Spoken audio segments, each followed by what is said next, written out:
Colours ಕನ್ನಡದಲ್ಲಿ ಪ್ರಸಾರವಾಗುತ್ತಿರುವ ಭಾಗ್ಯಲಕ್ಷ್ಮಿ ಧಾರಾವಾಹಿಯಲ್ಲಿ ಭಾಗ್ಯ ಹೊಸ ಉದ್ಯಮಕ್ಕೆ 2ನೇ ದಿನ ಉತ್ತಮ ರೆಸ್ಪಾನ್ಸ್ ಸಿಕ್ಕಿದೆ. ಮೊದಲ ದಿನ ಒಂದೇ ಒಂದು ಕಾಲ್ ಬರದ ಕಾರಣ ಅಡುಗೆ ಮಾಡಿದ್ದನ್ನ ರಸ್ತೆ ಬದಿಗೆ ತೆಗೆದುಕೊಂಡು ಹೋಗಿ ಬಳಸಿದ್ದಳು. ಆದರೆ ಅದಕ್ಕೂ ಉತ್ತಮ ಪ್ರತಿಕ್ರಿಯೆ ಸಿಗದ ಕಾರಣ ಫ್ರೀಯಾಗಿ ಊಟ ಬಡಿಸಿದ್ಲು. ಆದ್ರೆ 2ನೇ ದಿನ ಭಾಗ್ಯಗೆ ಒಳ್ಳೆಯ ಆರ್ಡರ್ ಬಂದಿದೆ. ಅದರಲ್ಲಿ ಒಂದು ತಾಂಡವ್ ಆಫೀಸ್ನಿಂದನೇ ಎಂಬುದು ವಿಶೇಷ. ಆದರೆ ಈ ವಿಚಾರ ತಾಂಡವ್ಗೆ ತಿಳಿದಿಲ್ಲ. ಅದ್ಭುತ ಊಟ ಎಂದು ತಾಂಡವ್ ಚಪ್ಪರಿಸಿಕೊಂಡು ತಿಂದಿದ್ದಾರೆ. ಮೊದಲ ದಿನ ಭಾಗ್ಯ, ಪೂಜಾ ಮತ್ತು ಸುಂದರಿ ಮನೆಗೆ ಮರಳಿದಾಗ ತನ್ಮಯ್ಯನ ಗೆಳೆಯ ಜೂನಿಯರ್ ರಾಕಿ ಬಾಯಿ ಹಾಗೂ ಅವನ ಜೊತೆ ಹಾಸ್ಟೆಲ್ನ 4 ಮಂದಿ ಹುಡುಗರು ಭಾಗ್ಯ ಮನೆಗೆ ಬರುತ್ತಾರೆ. ನಿಮ್ಮ ಊಟದಲ್ಲಿ ಅಮ್ಮನ ಕೈ ರುಚಿ ಇದೆ, ಪ್ರೀತಿ ಇದೆ, ಅಮೃತವಿದೆ.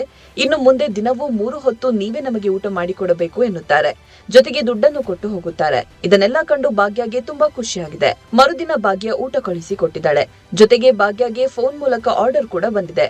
ಅದು ತಾಂಡವ್ನ ಆಫೀಸ್ನಿಂದ ಎಂದು ತಿಳಿದ ತಕ್ಷಣ ಭಾಗ್ಯ ಗೊಂದಲಕ್ಕೆ ಒಳಗಾಗಿದ್ದಾಳೆ. ಊಟ ಕಳುಹಿಸಿ ಕೊಡಬೇಕಾ ಅಥವಾ ಬೇಡವೇ ಎಂಬ ಗೊಂದಲಕ್ಕೆ ಬೀಳುತ್ತಾಳೆ. ಇದನ್ನ ಮಾವನ ಬಳಿ ಹೇಳುತ್ತಾಳೆ. ನಿನಗೆ ಅಲ್ಲಿಗೆ ಹೋಗಲು ಮನಸ್ಸಿಲ್ಲ ಅಂದ್ರೆ ಹೋಗಬೇಡ ಎಂದು ಮಾವ ಹೇಳುತ್ತಾರೆ.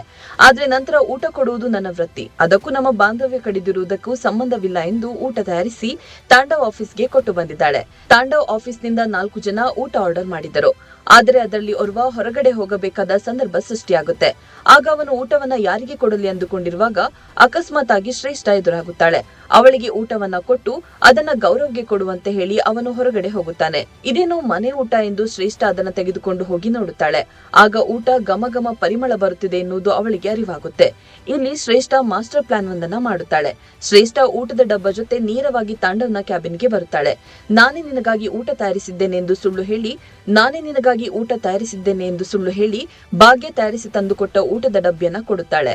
ಘಮ ಘಮ ಪರಿಮಳಕ್ಕೆ ತಾಂಡವ್ ಟೇಸ್ಟ್ ಮಾಡುತ್ತಾನೆ. ಅದರ ರುಚಿಗೆ ಮಾರು ಹೋದ ತಾಂಡವ್ ಶ್ರೇಷ್ಠಳನ್ನ ಹೊಗಳಿಕೊಂಡು ಊಟ ಮಾಡುತ್ತಾನೆ. ಸಖತ್ತಾಗಿದೆ ಊಟ ಎಂದು ಹೊಟ್ಟೆ ಫುಲ್ ಮಾಡಿಕೊಂಡಿದ್ದಾನೆ. ಎಷ್ಟೇ ದೂರ ತಳ್ಳಿದರೂ ತಾಂಡವ್ಗೆ ಭಾಗ್ಯ ಒಂದಲ್ಲ ಒಂದು ರೂಪದಲ್ಲಿ ಕನೆಕ್ಟ್ ಆಗುತ್ತಲೇ ಇದ್ದಾಳೆ. ಇದರ ಮಧ್ಯೆ ತನ್ವಿಗೆ ರೆಸಾರ್ಟ್ಗೆ ಹೋಗಲು ಶ್ರೇಷ್ಠ ಸಹಿ ಮಾಡಿದ ಪರಿಣಾಮ ಪರ್ಮಿಷನ್ ಸಿಕ್ಕಿದೆ. ಹೀಗಾಗಿ ಮನೆಯಲ್ಲಿ ಸುಳ್ಳು ಹೇಳಿ ಯಾರಿಗೂ ತಿಳಿಯದಂತೆ ತನ್ವಿ ಟೂರ್ ಹೋಗಲು ಮುಂದಾಗಿದ್ದಾಳೆ. ಶಾಲೆಯಲ್ಲಿ ಸ್ಪೆಷಲ್ ಕ್ಲಾಸ್ ಇದೆ, ಹೋಗಲೇಬೇಕು ಎಂದು ಕತೆ ಹೇಳಿದ್ದಾಳೆ. ಆದ್ರೆ ಭಾಗ್ಯಗೆ ಒಂದು ಕಡೆಯಿಂದ ಈ ಕುರಿತು ಅನುಮಾನ ಮೂಡಿದೆ. ತನ್ವಿಯ ನಡೆಯಲ್ಲಿ ಕೊಂಚ ಬದಲಾವಣೆ ಇದೆ ಎಂದು ಅಂದುಕೊಂಡಿದ್ದಾಳೆ. ಶ್ರೇಷ್ಠ ಕೊಟ್ಟ ಉಡುಪನ್ನ ಧರಿಸಿ ತನ್ವಿ ಹೊರಟಿದ್ದಾಳೆ. ಇದು ಯಾವ ಡ್ರೆಸ್, ಯಾರು ತೆಗೆದುಕೊಟ್ಟಿದ್ದು ಎಂದು ಕೇಳಿದ್ದಕ್ಕೆ ನನ್ನ ಬರ್ತ್ಡೇಗೆ ಅಪ್ಪ ಕೊಡಿಸಿದ್ದು ಎಂದು ಮತ್ತೊಂದು ಸುಳ್ಳು ಹೇಳಿದ್ದಾಳೆ. ಸದ್ಯ ಈ ನಿಜಾಂಶವೆಲ್ಲ ಯಾವಾಗ ಹೊರಬರುತ್ತೆ, ಆಗ ಭಾಗ್ಯ ಏನು ಮಾಡುತ್ತಾಳೆ ಎಂಬುದನ್ನೆಲ್ಲ ಮುಂದಿನ ಸಂಚಿಕೆಯಲ್ಲಿ ತಿಳಿದು ಬರಲಿದೆ.